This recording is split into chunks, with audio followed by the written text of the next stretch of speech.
təsnifatının tapılmasını biz necə sadə üsulla öyrənə bilərik? Gəlin bir yerdə öyrənək. Deməli 123 344 kodunu tətbiq edərək biz bu yardımçı vəzifələrin təsnifatını rahat şəkildə tapa bilərik. Bunu necə edərik?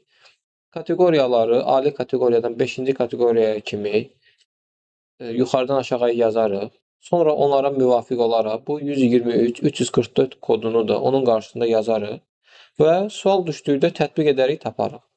Gəlin yoxlayaq, bir-iki misalla bunları yoxlayaq. Ali kateqoriya, tam ki Milli Məclisdə sürücü. Milli Məclisdə sürücü neçəni təsnifatdır?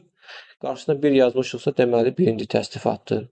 Ondan sonra Azərbaycan Respublikasının ombudsmanında kuryer neçənci təsnifatdır? Qarşısında 2 var, ikinci təsnifatdır.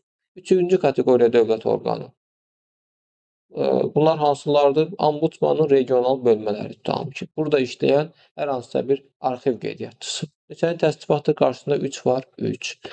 Həmçinin 4-cü kateqoriya olan bir asan xidmətlər 4-cü kateqoriyadır. Bəli, burada işləyən hər hansısa bir kargüzar deyək elə 4-cü təsnifatdır. 5-ci kateqoriyada işləyən bir yardımçı vəzifə tutan şəxs də həmçinin nədir? 4-cü təsnifatdır. Nə etdik? Deməli, kateqoriyaları sol tərəfdən yazdıq, təsnifatları da sağ tərəfdən yazdıq 123 344 kodu ilə asan şəkildə tapdıq. İmtahana girər-girməz bunu yazmaq sizə tövsiyə edirəm. Xırda bir şeydir, qıraqda yazıb sual düşdükdə tətbiq etmək olar.